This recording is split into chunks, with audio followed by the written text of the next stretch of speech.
Hello there, people of the world, and welcome to today's episode of Coffee Chats with Jax. I just moved into my new apartment for the 4th time of living in Nashville, and let me tell you that I'm sick of it. Adjusting to new places, adjusting to new people, adjusting to new areas, cities, I don't know. Sometimes when I don't have a constant stability, it gets kind of overwhelming emotionally. And I'm learning a lot about myself lately and how I process emotions. And it's funny because sometimes I feel like I really understand myself and I'm really done a lot of work. But one thing that I'm learning lately is that you are never done growing and you're never done learning about yourself and learning about how relationships work and people work and how you work. And a few things that I'm learning is that when a big change happens, depending on what it is, it takes me time to adjust. I was asked last night by one of my roommates, what can we do to make this feel more like home for you, to move the process along? And I was like, honestly, just time. I think once I'm in my routine, if any of you have ever moved a lot before or had a lot of different transitions, I know that that's normal when you're in your 20s or when you're younger. And transitions are hard, but for me, the only thing that helps is time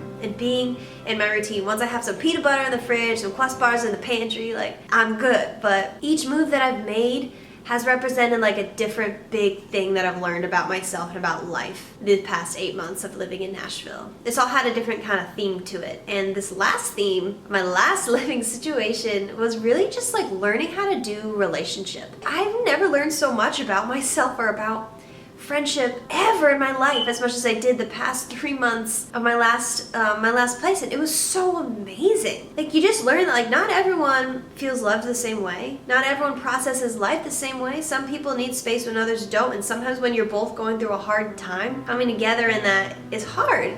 Because you're both going through a hard time. That's why it's great when one person's weak, the other person's strong. One person's strong, the other person's weak. But what do you do when you're both weak and you both need each other? Guys, relationships are hard. But more than anything, I learned that they are so worth it. There's nothing more amazing than being in relationship with people, than being known by people that you trust, being connected.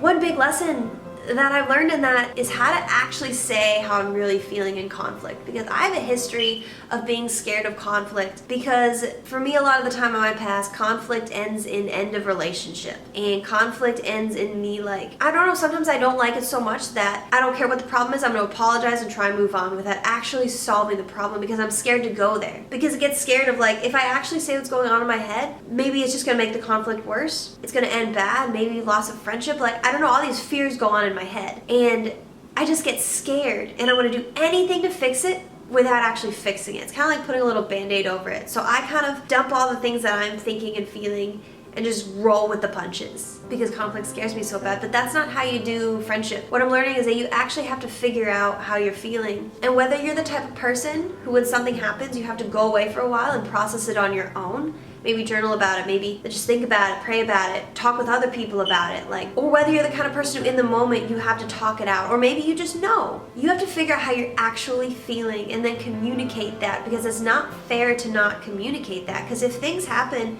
and things end up building up, one day you're gonna pop, and then all of a sudden all this stuff that you've been upset about is gonna come out, and that's how end of relationships happen. It's not just one thing you're upset about instantly, it's 3 months worth of stuff that you're upset about, and it all just comes out. That's not how it works, and that's not fair to the other person, because sometimes we don't know when we hurt each other's feelings, so we gotta tell each other. We don't read minds, we gotta communicate. That's why communication is so key in relationship. If someone hurts you, tell them. The quicker the better, and then talk it out. And if they're a safe person, they're a good friend and know how to do a relationship, they'll talk it out with you and you'll get to a resolve. But I'm really working on actually saying how I feel, because my feelings matter, just like your feelings matter. When you talk to someone about how they're feeling, you listen. There's guards down, arms open. You should be someone that they can come to. So yeah, I'm learning a lot about just communicating how I'm actually feeling in situations. It's a scary thing. It takes a lot of confidence, it takes a lot of boldness, but you guys, it's really worth it. And there's a lot of times, I think, when I struggle with my relationships that I just want to run. That's a scary thing for me to admit, but when things are hard with friends, it really hurts me. It really, really affects me. And sometimes I just want to run away, but you can't run away from friendships. You gotta stick it out. It is worth it to fix these problems with people that you care about. People are a gift. That's God's best idea was friendship. So if you're lucky enough to have friends that know you, then you work on those friendships, because friendships are hard. They don't just happen. There's that kind of social media best friend where you look like best friends on the internet and everyone thinks you're best friends out in public, but then you're actually kind of like whatever. But then you have an actual best friend, an actual person who really knows you and really loves you, would actually be loyal, do anything for you. That's the kind of thing that takes time, that there will be conflict with. But the thing with conflict is that the other idea that God had that was better than any other idea ever was grace. That's the only way that it works. That's the only way a friendship like that works, is if you're open enough and feel safe enough to communicate how you actually feel on both ends. Grace is what makes that work.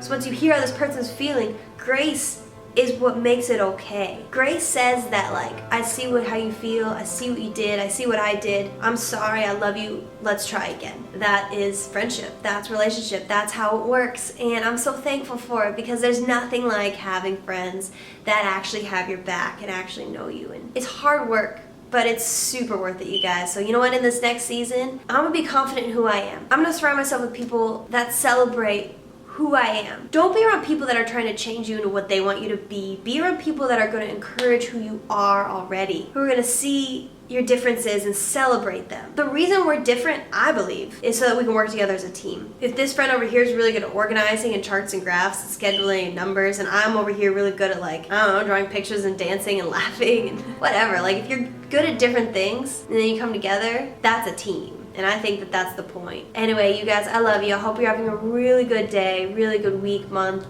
afternoon, night, whatever time it is, where you are. Thank you for watching these videos. Thanks for supporting me and caring about what I have to say. If you want to get more involved in what I'm doing in my ministry and hear more about my life, go join my Patreon page. The link's in the description box below, or that box on the side of the screen. That's where you can keep up with what I'm doing, support me, get to read the first 3 pages of the book that I'm writing, and just get exclusive access to different things, all of the Jackie G Coffee Chats with Jax. I love you guys, and I will see you next time.